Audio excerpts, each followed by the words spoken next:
vous tous qui nous rejoignez dans notre nouvelle émission de BD Mag. Alors aujourd'hui, émission exceptionnelle, nous sommes sur le Japan Expo de Paris.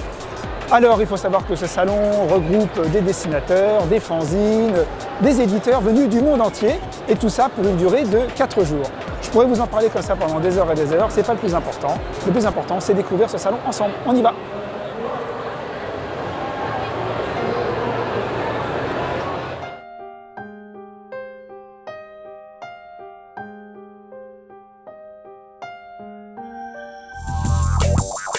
Le Japan Expo est un salon événementiel sur la culture japonaise qui se déroule tous les ans depuis 2006 sur le parc des expositions de Villepinte.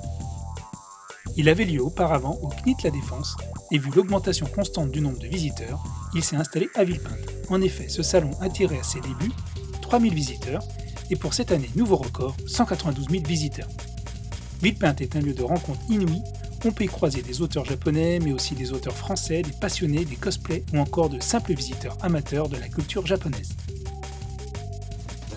Et voilà, nous voici maintenant à l'intérieur de Japan Expo. Alors vous voyez, j'ai pris un micro-main parce que c'est très bruyant ici. Nous allons pouvoir voir un peu des fanzines, nous allons voir l'univers du manga. Qu'est-ce qui fait le succès de Villepinte? Pourquoi y a-t-il autant de visiteurs? C'est fou ce qu'on peut rencontrer comme personnes et personnages intéressants sur Japan Expo. Et là, je suis avec deux charmantes demoiselles qui vont nous expliquer un peu quels sont leurs personnages. Alors moi, c'est le personnage Ciel Phantom Eye de Kurosuji ou Blackwater si vous préférez.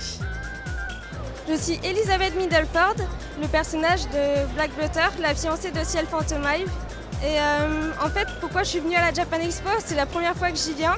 J'adore cet univers, j'adore me costumer vu que je fais des études dans le costume justement. Et pourquoi pas revenir l'année prochaine. Voilà, maintenant je suis dans l'espace fanzine. En fait, l'endroit au festival Japan Expo où il se passe les choses les plus importantes, puisqu'ici nous allons découvrir des nouveaux talents, ou plutôt les talents de demain, aussi bien que ce soit dans le manga que dans la bande dessinée traditionnelle. Alors là, on s'est arrêté sur le stand de Vignew, où nous avons rencontré 3 dessinateurs, donc 3 fanzines, si on peut les appeler comme ça. Donc voilà, vous pouvez vous présenter. Oui, bonjour. Alors moi, c'est Kinari. Ici, c'est Vignew et ici Twanang. Donc on fait partie du cercle Tsundereko. Moi, je recherche plutôt ce côté amateurisme et de produire à côté de ma vie professionnelle et surtout vraiment pour me faire plaisir à moi-même. Vraiment ce côté amateur, indépendance et éditer sa propre création. Donc vous l'aurez compris, le fanzine c'est d'abord avant tout une histoire de passion. Geek Fairies, Kinari, Bleach Fankic, Nemesis, Tsundekereko, ces noms vous disent peut-être rien, mais ils seront peut-être la force artistique de demain. Énormément inspirés de la culture manga, ces jeunes mangaka français, comme on les appelle, n'attendent qu'une seule chose, se faire éditer. Alors chacun y va de son style graphique, et parfois empruntant des formes artistiques déjà existantes.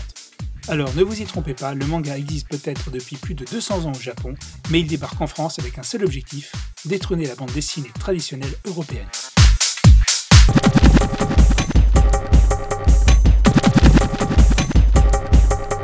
Bon, je vois que vous êtes encore là. Décidément, vous êtes vraiment accro à cette émission.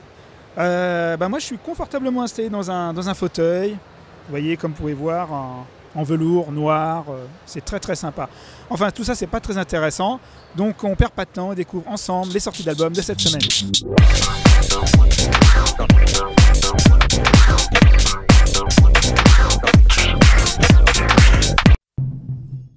Percevant nous revient dans ce 14e album, toujours dessiné par Philippe Le Gui et son acolyte Jean Léturgie au scénario. L'action se passe en Irlande sur les terres du comte d'Antrim, qui sont régulièrement touchés par des raz-de-marée dévastateurs. Il serait l'œuvre d'une sorcière du nom d'Eliandis. Nos héros vont devoir lutter contre un adversaire plus que redoutable et peut-être annuler le sort. Et voilà, maintenant notre émission est terminée. Alors je suis un peu perdu dans la foule, donc tout ça pour vous dire que Japan Expo nous donne rendez-vous l'année prochaine. Et nous, on se retrouve la semaine prochaine pour de nouvelles aventures. Alors n'oubliez pas www.bdmag.fr. À la prochaine, ciao.